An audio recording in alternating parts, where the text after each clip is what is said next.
Welcome to wishful ಅಡುಗೆ ಮನೆ. ನೋಡಶ, ಇವತ್ತೆ ಇಲ್ಲಿ ಪಾಲಕನ್ನ ತಗೊಂಡಿರೋದು.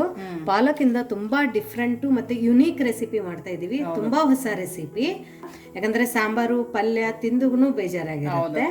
ಸೊ ಹೆಲ್ದಿ ರೆಸಿಪಿ ಕೂಡ ನಾವು ಯಾವ ತರ ಇನ್ನೊಂದು ಹೊಸ ರೀತಿಯಲ್ಲಿ ಮಾಡೋದು ಅಂತ ನೋಡೋಣ ಬನ್ನಿ. ಇಲ್ಲ ನಮ್ಮ ಪಾಲಕ್ ಕಟ್ ಮಾಡ್ಕೋಬೇಕಂತೇನಿಲ್ಲ, ಇದೇ ತರ ಪಾಲಕನ್ನ ಇವಾಗ ನಾವು ಮಿಕ್ಸಿ ಜಾರಲ್ಲಿ ಹಾಕೊಳ್ಳೋಣ. ಫಸ್ಟು ನೋಡಿ, ಇಲ್ಲೊಂದು ಮಿಕ್ಸಿ ಜಾರಲ್ಲಿ ಇವಾಗ ನಾವು ಪಾಲಕ್ ಸೊಪ್ಪನ್ನ ಹಾಕೊಳ್ಳೋಣ. ಎಷ್ಟು ಎಳೆದಿದೆ ನೋಡಿ, ಈ ತರ ಇದ್ರೆ ತುಂಬಾನೇ ರುಚಿಯಾಗಿರುತ್ತೆ. ಹೌದು, ಕಡ್ಡಿನೂ ತಕೊಂಡಿಲ್ಲ ನಾನು, ಯಾಕಂದ್ರೆ ತುಂಬಾ ಎಳೆದಿದೆ. ಕಡ್ಡಿನೂ ಕೂಡ ತುಂಬಾ ಸಾಫ್ಟ್ ಆಗಿ ಮತ್ತೆ ಎಳೆದಿದೆ. ಮತ್ತೆ ಇದ್ರ ಒಳಗಡೆ ರಸ ಜಾಸ್ತಿ ಇದೆ, ಫ್ರೆಶ್ ಆಗಿದೆ ಅಲ್ಲ. ಹೌದು. ಸೊ ನೋಡಿ, ಇಲ್ಲಿ ನಾನು ಅರ್ಧ ಕಷ್ಟದಷ್ಟು ಪಾಲಕನ್ನ ಮಿಕ್ಸಿ ಜಾರಲ್ಲಿ ಹಾಕೊಂಡಿರೋದು. ಪಾಲಕನ್ನ ನೀಟಾಗಿ ಕ್ಲೀನ್ ಮಾಡಿ ವಾಶ್ ಮಾಡಿಬಿಟ್ಟು ಹಾಕೊಳ್ಳಿ. ಇವಾಗ ಇದ್ರ ಒಳಗಡೆ ಏನು ಹಾಕೋದು ಅಂತ ನೋಡೋಣ. ನೋಡಿ, ಇವಾಗ ಹಸಿ ಮೆಣಸಿನ್ಕಾಯಿನ ಸೇರಿಸ್ಕೊಳ್ತಾ ಇದೀವಿ. ಸ್ವಲ್ಪ ಹಸಿ ತೆಂಗಿನಕಾಯಿ, ಇದೆಲ್ಲಾನು ಸ್ವಲ್ಪ ಸ್ವಲ್ಪ ನೀರು ಹಾಕೊಂಡು ರುಬ್ಕೊಂಡು ಬರೋಣ. ಫೈನ್ ಆಗಿ ಪೇಸ್ಟ್ ಆಗಿರ್ಬೇಕಿದು.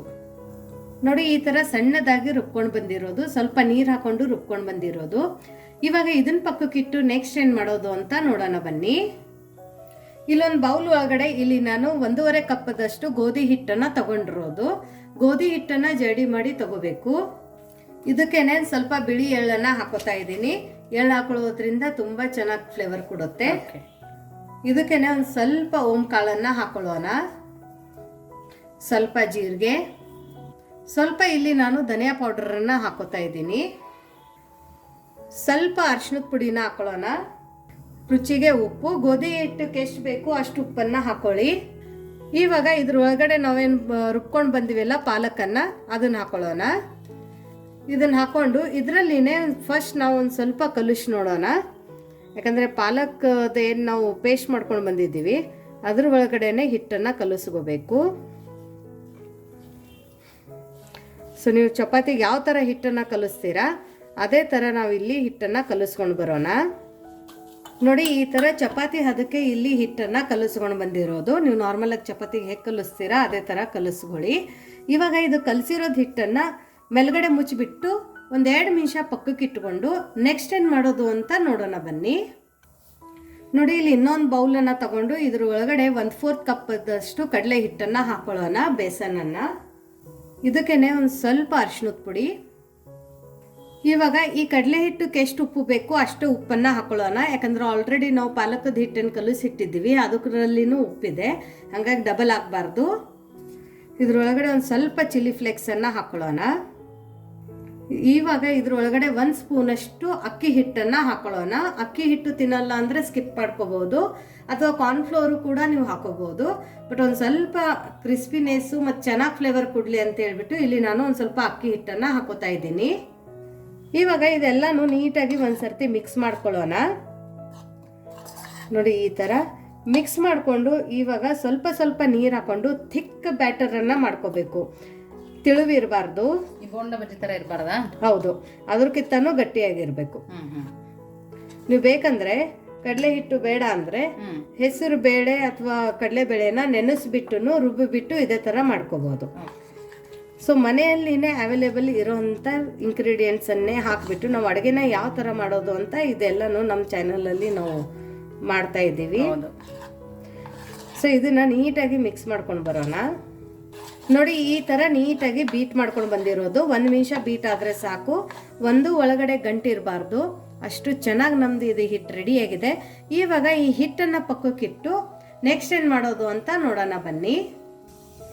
ನೋಡಿ, ಇವಾಗ ನಾವು ಪಾಲಕದ ಹಿಟ್ಟನ್ನು ಕಲಿಸ್ಕೊಂಡು ಬಂದಿದ್ವಲ್ಲ, ಆ ಹಿಟ್ಟನ್ನು ತಗೊಳ್ಳೋಣ. ತಗೊಂಡ್ಬಿಟ್ಟು 1 ನಿಮಿಷ ಜಸ್ಟ್ ಈ ಥರ ನಾವು ಮಿಕ್ಸ್ ಮಾಡ್ಕೊಳ್ಳೋಣ. ಇವಾಗ ಇದ್ರದ್ದು ಸಣ್ಣದಾಗಿ ಒಂದು ಉಂಡೆನ ಮಾಡ್ಕೊಳ್ಳೋಣ. ನೀವು ಚಪಾತಿಗೆಲ್ಲ ಎಷ್ಟು ಉಂಡೆ ತಗೋತೀರಾ ಆ ಥರ ಅಷ್ಟೇ ಉಂಡೆನ ತಗೊಳ್ಳೋಣ, ಈ ಥರ. ಇವಾಗ ತೆಳಗಡೆ ಒಂದು ಸ್ವಲ್ಪ ಅಕ್ಕಿ ಹಿಟ್ಟನ್ನು ಹಾಕೋತಾ ಇದ್ದೀನಿ. ನೀವು ಬೇಕಂದರೆ ಗೋಧಿ ಹಿಟ್ಟು ಕೂಡ ಹಾಕೋಬಹುದು. ಹಾಕೊಂಡ್ಬಿಟ್ಟು ಇದನ್ನ ಥಿನ್ನಾಗಿ ತಿಳುವಾಗಿ ಲಟ್ಟಿಸ್ಬೇಕು. ಚಪಾತಿ ಎಲ್ಲ ಹೆಂಗ್ ಲಟ್ಟಿಸ್ತೀವೋ ತುಂಬಾ ತೆಳು ಇರಬೇಕು. ಹೌದು, ತುಂಬಾ ಅಂದ್ರೆ ಜಾಸ್ತಿ ಏನೇನು ಬೇಡ, ಮೀಡಿಯಮ್ ಆಗಿದ್ರು ನಡೆಯುತ್ತೆ, ಬಟ್ ದಪ್ಪ ಇರಬಾರ್ದು. ಸೊ ಈ ಥರ ಒಂದು ಸ್ವಲ್ಪ ಹಿಟ್ಟನ್ನು ಉದುರಿಸ್ಬಿಟ್ಟು ನಾವು ಇದನ್ನು ಲಟ್ಟಿಸ್ಕೊಳ್ಳೋಣ. ನೋಡಿ ಈ ಥರ ಲಟ್ಟಿಸ್ಕೊಂಡು ಬರಬೇಕು. ಈ ಥರ. ಇವಾಗ ನಾವು ಕಡಲೆ ಹಿಟ್ಟಿಂದ ಏನು ಪೇಸ್ಟನ್ನು ಮಾಡ್ಕೊಂಡು ಇಟ್ಕೊಂಡಿದ್ವಲ್ಲ, ಆ ಪೇಸ್ಟನ್ನು ಇದ್ರ ಮೇಲ್ಗಡೆ ಹಾಕೊಂಡು ಇದನ್ನು ನೀಟಾಗಿ ನಾವೆಲ್ಲ ಕಡೆ ಸ್ಪ್ರೆಡ್ ಮಾಡಬೇಕು. ಓಕೆ. ಸೊ ಇದನ್ನು ಈಗ ನೀಟಾಗಿ ನಾವೆಲ್ಲ ಕಡೆ ಸ್ಪ್ರೆಡ್ ಮಾಡ್ಕೊಳ್ಳೋಣ. ನಾವು ಈ ಥರ ಹಿಟ್ಟು ಹಾಕಬೇಕಾಗಿತ್ತು ಅಷ್ಟೇ ಇದ್ರ ಮೇಲ್ಗಡೆ, ಅದಕ್ಕೋಸ್ಕರ ಥಿಕ್ಕಾಗಿ ಇರಬೇಕು. ನೀವು ಲೂಸ್ ಮಾಡ್ಕೊಂಡಿದ್ರೆ ಎಲ್ಲ ಕಡೆ ಸ್ಪ್ರೆಡ್ ಆಗ್ಬಿಡುತ್ತೆ. ಸೊ ಇದನ್ನ ಒಂದು ಸ್ವಲ್ಪ ಥಿಕ್ ಕನ್ಸಿಸ್ಟೆನ್ಸಿನೇ ಇರಬೇಕು. ತುಂಬ ಡಿಫ್ರೆಂಟ್ ರೆಸಿಪಿ, ತುಂಬ ಯುನೀಕ್ ರೆಸಿಪಿ. ಮಕ್ಕಳು ಒಂದ್ಸರ್ತಿ ತಿಂದರೆ ಡೈಲಿ ಬಾಕ್ಸಿಗೂ ತೊಗೊಂಡೋಗ್ತಾರೆ. ಹೌದು, ನೋಡೋಕೆ ಕೂಡ ತುಂಬಾ ಅಟ್ರಾಕ್ಟಿವ್ ಆಗಿರುತ್ತಲ್ಲ. ಹೌದು, ನಮ್ಗೂ ಒಂದೇ ಥರ ತಿಂದು ತಿಂದು ಬೇಜಾರಾಗಿರುತ್ತೆ. ಹೌದು, ಆಮೇಲೆ ಏನಾದ್ರು ಬೇಕನ್ಸುತ್ತೆ. ಇವಾಗ ಚಳಿಗಾಲದಲ್ಲಿ ಅಂತೂ ಸಂಜೆ ಟೈಮು ಸ್ನ್ಯಾಕ್ಸ್ ಅಂತಲೂ ತಿನ್ಕೋಬೋದು, ಊಟದ ಜೊತೆನೂ ತಿನ್ಕೋಬೋದು. ನಮ್ಮ ಸೈಡಲ್ಲಿ ಅಷ್ಟೇ ಇದನ್ನು ಚಪಾತಿ ಜೊತೆನೂ ತಿಂತೀವಿ. ಓಕೆ. ಪಲ್ಯ ಮಾಡೋಕೆ ಬೇಜಾರಾದರೆ ಇದು ಮಾಡಿ ಇಟ್ಕೊಂಡ್ಬಿಡ್ಬೋದಲ್ವಾ? ಮಾಡಿ ಇಟ್ಕೊಂಡು. ಸೊ ನೋಡಿ, ಈ ಥರ ಸ್ಪ್ರೆಡ್ ಆದ ನಂತರ ಇದನ್ನು ನಾವು ಈ ಥರ ಫೋಲ್ಡ್ ಮಾಡ್ಕೋಬೇಕು. ಸೊ ಈ ಥರ ಫ್ಲ್ಯಾಟ್ ಆಗಿನೇ ನಾವು ಇದನ್ನು ಫೋಲ್ಡ್ ಮಾಡ್ಕೋಬೇಕು, ರೌಂಡ್ ಮಾಡ್ಕೋಬಾರ್ದು. ಆಮೇಲೆ ಲಾಸ್ಟಿಂದ ಏನಿರುತ್ತಲ್ಲ ಅದನ್ನು ಜಸ್ಟ್ ಕೈಯಿಂದ ಈ ಥರ ಎಡ್ಜಸ್ಸಕ್ಕೆ ಒರೆಸ್ಕೊಂಡ್ಬಿಡಿ. ಆಮೇಲೆ ಇದನ್ನು ಈ ಥರ ಕ್ಲೋಸ್ ಮಾಡ್ಕೊಂಡು ಬಿಡೋಣ.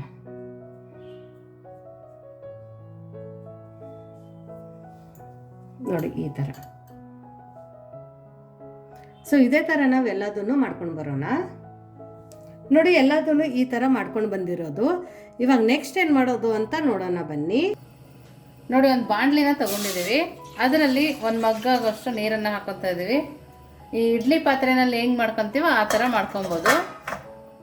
ಇವಾಗ ಇದ್ರ ಮೇಲ್ಗಡೆ ಒಂದು ಜಡಿನ ಇಡೋಣ. ತೂತ ಇರುವಂಥದ್ದು ಇಡಿ, ಇಲ್ಲ ಅಂದರೆ ಇಡ್ಲಿ ಪಾತ್ರೆಯಲ್ಲಿ ಕೂಡ ನೀವು ಇದು ರೆಸಿಪಿನ ಮಾಡ್ಕೋಬಹುದು. ಹೌದು, ಆ ನೀರು ಬಿಸಿ ಆಗೋ ತನಕ ಕಾಯ್ಬೇಕಾ ಪ್ರತಿಭಾ? ಹಾಗೇನಿಲ್ಲ. ಇವಾಗ ಇದನ್ನ ಮೀಡಿಯಂ ಫ್ಲೇಮಲ್ಲಿ ಇಟ್ಕೊಂಡು ಬಿಡೋಣ. ಇಟ್ಕೊಂಡ್ಬಿಟ್ಟು ಈ ಜಡಿಗೆ ಒಂದು ಸ್ವಲ್ಪ ಎಣ್ಣೆನ ಹಚ್ಕೊಳ್ಳೋಣ ಈ ಥರ. ಕೆಳಗಡೆ ಅಂಟಬಾರ್ದಲ್ಲ. ಸೊ ನೋಡಿ, ಈ ಥರ ಎಣ್ಣೆ ಹಚ್ಕೊಂಡ ನಂತರ ನಾವು ಇವಾಗ ಕಡಲೆ ಹಿಟ್ಟದ ಏನು ಹಚ್ಕೊಂಡು ಇಟ್ಕೊಂಡಿದ್ವಲ್ಲ ಪಾಲಕಕ್ಕೆ, ಅದನ್ನ ಇದ್ರ ಒಳಗಡೆ ಈ ಥರ ಇಟ್ಕೊಳ್ಳೋಣ. ಸ್ಟೀಮ್ ಮಾಡ್ಕೊಬೇಕು. ಇದನ್ನ ಸ್ಟೀಮ್ ಮಾಡ್ಕೋಬೇಕು. ಓಕೆ. ನೋಡಿ ಈ ಥರ ಇಟ್ಕೊಂಡು ಆಶಾ, ಇವಾಗ ಮೇಲ್ಗಡೆ ಲಿಡ್ಡನ್ನು ಮುಚ್ಚಿಬಿಟ್ಟು ನಾವು ಇದನ್ನ ಇಡ್ಲಿ ತರ ಒಂದು 7 ರಿಂದ 8 ನಿಮಿಷ ಮೀಡಿಯಂ ಫ್ಲೇಮಲ್ಲಿ ಸ್ಟೀಮ್ ಮಾಡ್ಕೊಂಡು ಬರೋಣ. 7 ರಿಂದ 8 ನಿಮಿಷ ಸಾಕಾಗತ್ತೆ. ಓಕೆ. ನೋಡಿ, ಇವಾಗ ಫ್ಲೇಮನ್ನು ಆಫ್ ಮಾಡ್ಕೊಂಡಿರೋದು. ಆಫ್ ಮಾಡ್ಕೊಂಡ್ಬಿಟ್ಟು ಇದ್ರ ಮೇಲ್ಗಡೆ ಮುಚ್ಚಳನ ತಕ್ಕೊಳ್ಳೋಣ. ನೋಡಿ ಎಷ್ಟು ಚೆನ್ನಾಗಿ ಸ್ಟೀಮ್ ಆಗಿದೆ. ನೋಡಿ, ಇದ್ರ ಒಳಗಡೆ ಏನು ಸೋಡಾ ಇಲ್ಲ, ಇನ್ನೂ ಇಲ್ಲ, ಮೊಸರಿಲ್ಲ, ಯಾವುದೂ ಇಲ್ಲ. ಸೊ ಇನ್ಸ್ಟಂಟಾಗಿ ಈ ಥರನೂ ಒಂದು ಪಾಲಕದ ರೆಸಿಪಿ ಆಲ್ಮೋಸ್ಟ್ ರೆಡಿ ಆಗಿದೆ. ಇದನ್ನು ತಣ್ಣಗಾಗೋಕೆ ಬಿಡೋಣ. ತಣ್ಣಗಾದ ನಂತರ ಏನು ಮಾಡೋದು ಅಂತ ನೋಡೋಣ. ನೋಡಿ, ಇದು ಇವಾಗ ತಣ್ಣಗಾಗಿದೆ. ಇದನ್ನ ಎಲ್ಲನೂ ನಾವು ಒಂದು ಪ್ಲೇಟಿಗೆ ಹಾಕೊಳ್ಳೋಣ. ಇವಾಗ ಇದನ್ನು ನಾವು ಕಟ್ ಮಾಡ್ಕೊಳ್ಳೋಣ ಈ ಥರ.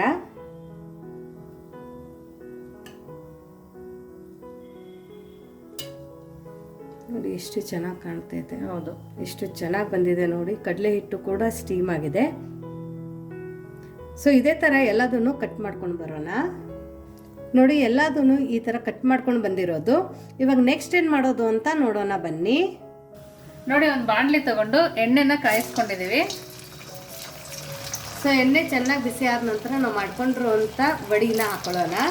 ಇದು ಪಾಲಕ್ ವಡಿ, ಗೋಧಿ ಹಿಟ್ಟಲ್ಲಿ ಮಾಡ್ಕೊಂಡಿರುವಂಥ ರೆಸಿಪಿ. ತುಂಬ ಡಿಫ್ರೆಂಟು, ಯುನೀಕು ಮತ್ತು ಲೇಯರ್ ವಡಿ ಇದು. ಆ್ಯಕ್ಚುಲಿ ಹೆಲ್ದಿ ಕೂಡ. ನಮಗೆ ಈ ಥರ ಫ್ರೈ ಮಾಡೋದು ಬೇಡ ಆಯಿಲು ತಂದರೆ ನೀವು ನಾರ್ಮಲ್ ಆಗಿ ಒಗ್ಗರಣೆ ಕೂಡ ಹಾಕೋಬೋದು ಆಶೆ ಇದಕ್ಕೆ. ಹೌದು, ಸೊ ಒಗ್ಗರಣೆ ಹಾಕೋಬೋದು. ಬಟ್ ಮಕ್ಕಳು ಒಂದು ಸ್ವಲ್ಪ ಈ ಥರ ಸ್ನ್ಯಾಕ್ಸ್ ಥರ ಇಷ್ಟಪಡ್ತಾರೆ. ಅದಕ್ಕೋಸ್ಕರ ನಾನು ಸ್ವಲ್ಪ ಎಣ್ಣೆಯಲ್ಲಿ ಈ ಥರ ಫ್ರೈ ಮಾಡ್ಕೊತಾ ಇದ್ದೀನಿ. ಇಲ್ಲಾಂದರೆ ನೀವು ಶಾಲೋ ಫ್ರೈ ಕೂಡ ಮಾಡ್ಕೋಬೋದು. ಅದೂ ಬೇಡ, ನಾವು ವೆಯ್ಟ್ ಲಾಸಕ್ಕೆ ಮಾಡ್ಕೋತೀವಿ, ಹೆಲ್ದಿಯಾಗಿ ಮಾಡ್ಕೊಂಡು ತಿಂತೀವಿ ಅಂದರೆ ಸ್ವಲ್ಪ ಎಣ್ಣೆ ಹಾಕಿ, ಜೀರಿಗೆ, ಸಾಸಿವೆ, ಎಳ್ಳು ಹಾಕಿ ಒಗ್ಗರಣೆ ಹಾಕ್ಕೊಂಡು ಆಶಾ, ಅದೇ ಆ ಒಗ್ಗರಣೆ ಒಳಗಡೆ ಈ ಸ್ಟೀಮ್ ಮಾಡಿಕೊಂಡಿರುವಂಥ ವಡೆನ ಹಾಕೋಬೋದು. ಬಟ್ ಇವಾಗ ಮಕ್ಕಳಿಗೆ ಲಂಚ್ ಬಾಕ್ಸಕ್ಕೂ ಆಗಲಿ ಅಥವಾ ಸ್ಕೂಲಿಂದ ಬಂದಾಗ ಈ ಥರ ಒಂಥರ ಡಿಫ್ರೆಂಟಾಗಿ ಮಾಡಿಕೊಡ್ಬೋದು. ಮತ್ತು ಬೇಗನೂ ಆಗುತ್ತೆ. ಇದನ್ನು ಮೀಡಿಯಮ್ ಫ್ಲೇಮಲ್ಲಿ ನಾವು ಫ್ರೈ ಮಾಡ್ಕೊಳ್ಳೋಣ. ನೋಡಿ ಇದು ಕರೆಕ್ಟಾಗಿ ಫ್ರೈ ಆಗಿದೆ. ಇದನ್ನು ಇವಾಗ ಫ್ಲೇಮನ್ನು ಲೋ ಮಾಡ್ಕೊಂಡ್ಬಿಟ್ಟು ಇದನ್ನು ತಗೊಳ್ಳೋಣ. ನೋಡಿ ಸೌಂಡ್ ಕೂಡ ಬರ್ತಾಯಿದೆ.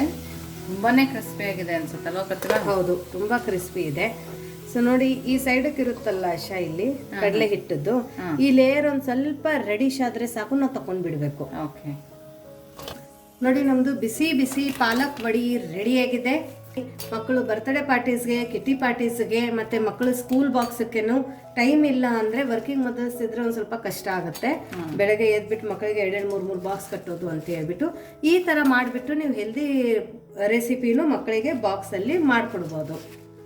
ಟ್ರಿಪ್ಗಳಿಗೆ ಕೂಡ ತಗೊಂಡೋಗ್ಬೋದು ಪ್ರತಿಭಾ, ಈ ಥರ ಎಣ್ಣೆಲಿ ಕರೆದು. ಹೌದು. ಸೊ ನೋಡಿ ನಮ್ಮದು ಇದು ಪಾಲಕ್ ವಡಿ ರೆಡಿಯಾಗಿದೆ. ಒಳಗಡೆ ನೋಡಿ ಎಷ್ಟು ಕ್ರಿಸ್ಪಿಯಾಗಿ ಲೇಯರ್ ಆಗಿ ಕಾಣ್ತಾ ಇದೆ. ಅಷ್ಟೇ ಚೆನ್ನಾಗಿ ಬಂದಿದೆ. ಕಲರು ಕೂಡ ಅಷ್ಟೇ ಚೆನ್ನಾಗಿ ಬಂದಿದೆ. ಎಣ್ಣೆನೂ ಜಾಸ್ತಿ ಅಬ್ಸರ್ವ್ ಮಾಡ್ಕೊಂಡಿಲ್ಲ. ಇವಾಗ ನೋಡಿ ಒಳಗಡೆ ಎಷ್ಟು ಚೆನ್ನಾಗಿ ಲೇಯರ್ ಆಗಿ ಬಂದಿದೆ. ನೋಡಿ ಕಡಲೆ ಹಿಟ್ಟು ಲೇಯರ್ ಕೂಡ ಎಷ್ಟು ಚೆನ್ನಾಗಿ ಕಾಣಿಸ್ತಿದೆ ನೋಡಿ. ನೋಡಾಶ, ನೀವು ಬೇಕಂದ್ರೆ ಇದನ್ನ ಕೆಚಪ್ ಜೊತೆನೂ ತಿನ್ಕೋಬಹುದು, ಇಲ್ಲಾಂದ್ರೆ ಹಾಗೇನೂ ತಿನ್ಕೋಬಹುದು. ಹಾಗೇನೂ ತುಂಬಾ ಚೆನ್ನಾಗಿದೆಯಾ? ಮಸಾಲ ಎಲ್ಲ ಇದೆಯಲ್ಲ ಕರೆಕ್ಟಾಗಿ ಟೇಸ್ಟ್ ಬರ್ತಾ ಇದೆ. ತುಂಬಾನೇ ಟೇಸ್ಟಿ ಆಗಿದೆ, ಡಿಫ್ರೆಂಟ್ ಆಗಿದೆ ಪ್ರತಿಭಾ. ಹೌದಾ? ತುಂಬಾ ಡಿಫ್ರೆಂಟ್ ಆಗಿದೆ ನೋಡಿ. ಇದು ಡಿಫ್ರೆಂಟ್ ರೆಸಿಪಿ, ಹೆಲ್ದಿ ರೆಸಿಪಿ, ಆಮೇಲೆ ಒಂದು 10-15 ನಿಮಿಷದಲ್ಲಿ ಆಗೋವಂಥ ರೆಸಿಪಿ. ದಿಢೀರಂತ ಮನೆಗೆ ಯಾರಾದರೂ ಬರ್ತಾರೆ ಅಂದರೆ ಬಜ್ಜಿ ಬೋಂಡ ಮಾಡೋದ್ಕಿಂತ ಈ ಥರ ಒಂದು ಹೆಲ್ದಿ ರೆಸಿಪಿ ಮತ್ತು ಡಿಫ್ರೆಂಟ್ ರೆಸಿಪಿ ನೀವು ಮಾಡಿಕೊಟ್ರೆ ಹೇಗೆ ಮಾಡಿದ್ದೀರಂತ ಖಂಡಿತ ಕೇಳ್ತಾರೆ. ಅಷ್ಟು ಚೆನ್ನಾಗಿದೆ ಈ ರೆಸಿಪಿ. ತುಂಬ ಚೆನ್ನಾಗಿದೆ. ಒಳಗಡೆ ಒಂದು ಸ್ವಲ್ಪ ಸಾಫ್ಟ್ ಇದೆ ಕಡಲೆ ಹಿಟ್ಟು ಲೇಯರು.